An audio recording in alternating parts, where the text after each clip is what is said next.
We will be deciding the president, the next president for the next 4 years, and also the various elected positions at the National Assembly. And we still have here an election observer, Chris Agiri. Am I correct, Sampson? Yes, you're correct. Okay, and well, let's move on to some of your observations, right? Because you've been in Abia State. I understand you've been in Abia State for the past 3 days or thereabout. What did you notice as it concerns the deployment of security operatives? The soldiers, the civil defense, and the police. Yes, of course. Normally, security personnel are deployed for elections. In every polling unit, you expect to see security men, the police, the civil defense, the customs, always not armed. Then they have the patrol ones in case there's anything that you call, which is just normal. The issue of soldiers, I think this is a peculiar case. The case of burning of INEC office and which happens to be my own local government, no more. Yes, those things, with such development, you are expected to take extra security measures. And then with the land of somehow IPOP demonstrations at Aba, yes, last week, I also know somebody who was I think in a church, and the IPOP people guys invaded the place and beat him up. Yes, such are bad signals. So under normal circumstances, you are supposed to beef up security, right? Yes. Of course, the soldiers patrolling is part of it. But to those areas, you can, classify, black spots that have shown tendency for that. But it should also be controlled, so that your good intentions will not be misinterpreted, so that you have to do it in a way that it will not scare away the voters themselves. And, so the security agencies have a major role to play to ensure safety. And our people here, voter apathy has never been the case in Abia, because look, most of our people that dwell in the rural areas, it's a civic duty, and they religiously, attend to it. On that day, there's no work, there's no business. You see them trooping. Of course, they vote. I expect something. All right, at this point, let's do a little bit of voter education. It's been rumored that you can only use a particular finger to vote. It is very wrong. You can actually use any of your fingers to vote, but make sure that the party of your choice, when you're voting, that small box, it doesn't exceed that box. Make sure that your thumbprint stays within the box. It doesn't cross over the next line. That's just the truth. But the rumor that you can use a particular finger to vote is a lie. Okay, it's very important. We state that here on this platform. Very important. Yes, Mr. Chris. Let's go down again. Last time out, you just noted that there's been improvement in the process. Yes. But the people who are perpetrating malpractice, electoral malpractice, and all that, they've equally raised their game. They've gone to the next level. It used to be ballot box snatching. Now it's about vote buying, and nobody knows what they will bring up tomorrow. And then voter inducement. Politicians don't even think it is necessary to campaign anymore. All they do maybe is to give out handouts, money, gifts, and all that to induce the voters to, vote for them. So, given that, they have raised their game. And then how do we catch up with the uncertainties that might emerge tomorrow? Always devising new ways, new means. Yes.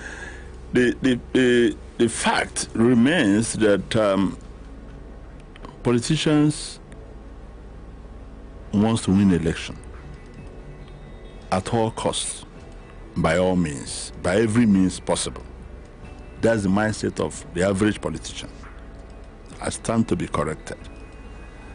And for we that serves as watchers of the society, it behoves on us to tell them, I say, look, that the best way to do election, to win election is if you're in office, perform. Let your records speak for you. If you are aspiring, let the people know what and what you want to do for them and how you want to do it. And their inventiveness in what we might call general election malpractice, devising one means or another, voter inducement, well, so long as people are not forced into voting a particular candidate, I repeat it, if they give you money, if they give you rice, whatever they give to you, collect it. It is your money. Take it and eat it. The oath will not kill you. But vote the candidate of your choice. Vote that person you are convinced that will provide better leadership. Because you can't stop them from giving out handouts. And that is why it has become a big deal, because of poverty. There's high rate of poverty across the land, across the country. That's the truth of the matter.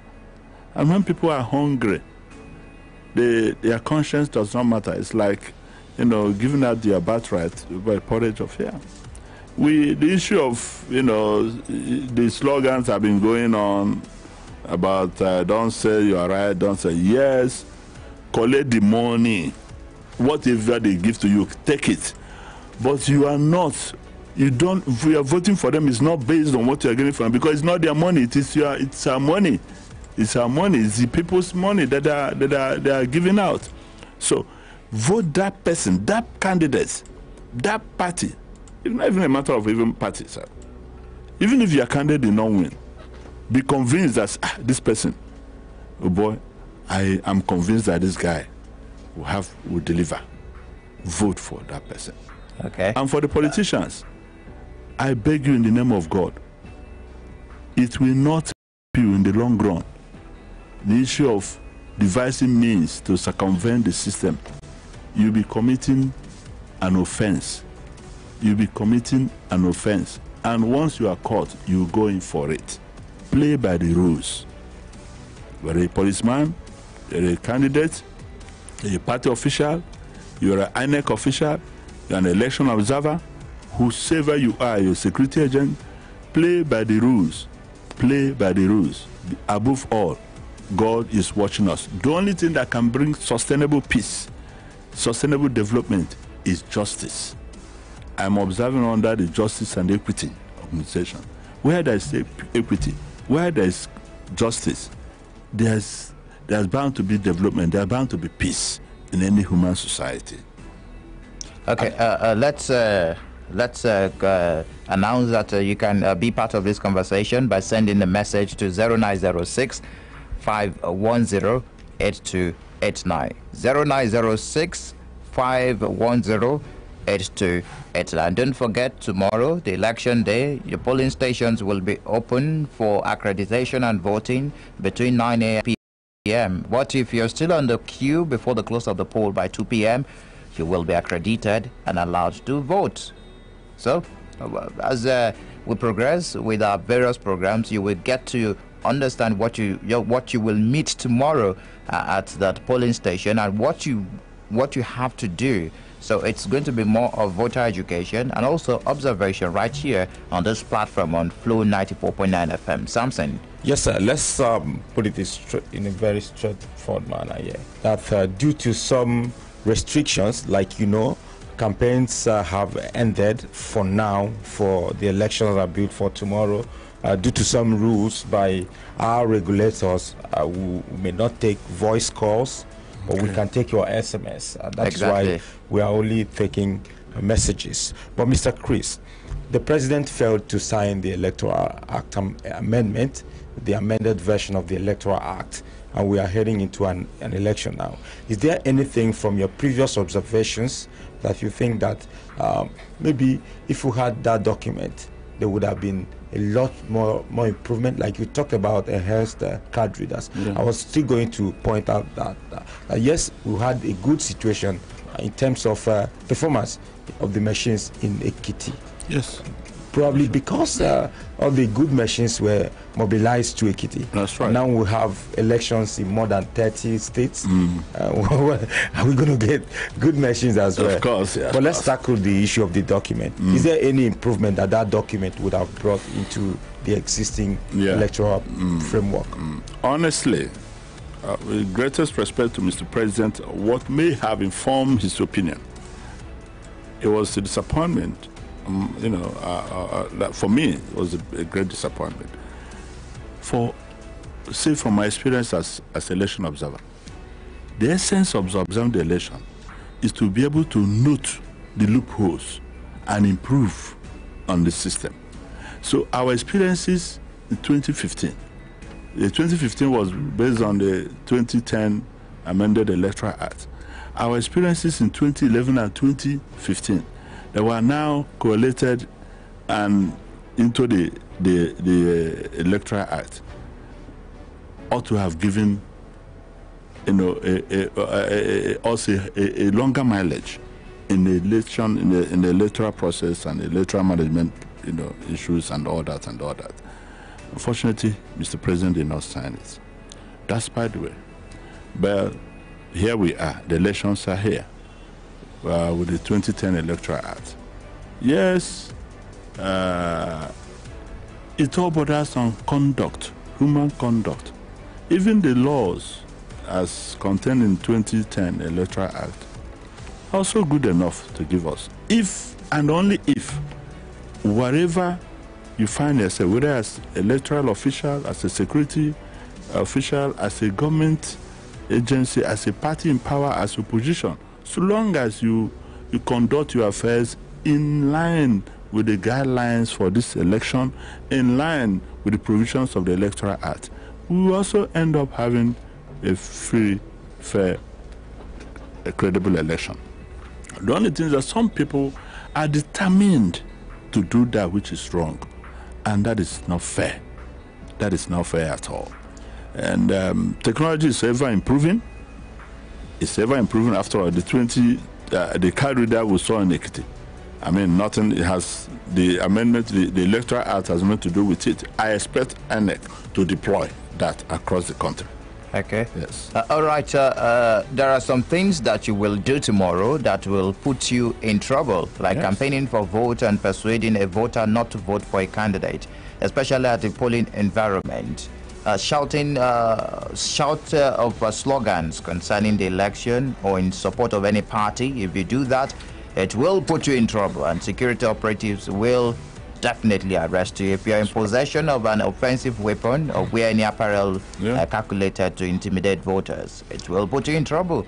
And if you use a vehicle bearing the color or symbol of a political party or a candidate, it will put you in trouble. Loitering without lawful excuse after voting or after being refused to vote will definitely put you in trouble. Snatching, that's very important, and destroying of any election materials, it will put you in serious trouble. And also blaring of sirens too, it will put you in trouble. So do not say you do not hear, you do not know. There is no ignorance here, because if you're in trouble, you're in trouble. That's right. Definitely. These are the things you should have in mind as you head to exercise your right as a lawful Nigerian tomorrow. Yes, sir. Still talking about the election, we have a domestic observer, Chris Aguirre.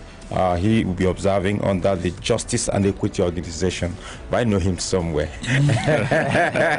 The Flag Foundation. The Flag Foundation. We speak the flag language. Yes. Okay. About that some other time. Yeah, that's right. But Mr. Chris, in terms of logistics, so many persons and so many stakeholders have faulted the manner of the distribution of materials. Yes, the sensitive materials should be seriously guided, but then election materials arrive very late to polling units, polling booths, and sometimes elections don't start on time. That it's not a good process. And some had even gone ahead to suggest, why don't you decentralize the location of some of these materials, especially the non-sensitive ones, on time, like moving a material from Umuahia down to maybe Ohambele or the far-flung end of Aruchuku, farthest part. farthest part. That could be very difficult, especially when you have the type of good roads, good roads that we have around here. So, what would be your suggestion? What do you think? How can we get over that kind of logjam? I came straight from my INEC office to this place. There were a lot of vehicles lined up. INEC earlier signed an agreement with the National Union of Road Transport Workers. Yeah, exactly. What we saw in the Ekiti State, every vehicle was tracked. As they are moving, leaving our INEC office with materials, they were tracking them. I think the INEC rec actually mentioned it on this platform. We interviewed, we had a conversation with him before the election, before this moment, and he said all the vehicles transporting the sensitive materials will be tracked. That's right. From the INEC office to the center, to the distribution point. It will be tracked. That's right. I think it's my challenge is the distance. Now the distance, a lot of them will leave today. All of them will leave today. Okay. So where are we going to stay? From Nandek. And of course, yes, they are moving to the, and it's like people who going to Bonn will be tracked. Well, we have to make do with what we have. The vehicles I saw, well, neither here nor there, but they can always get there. The only thing is that there should be a backup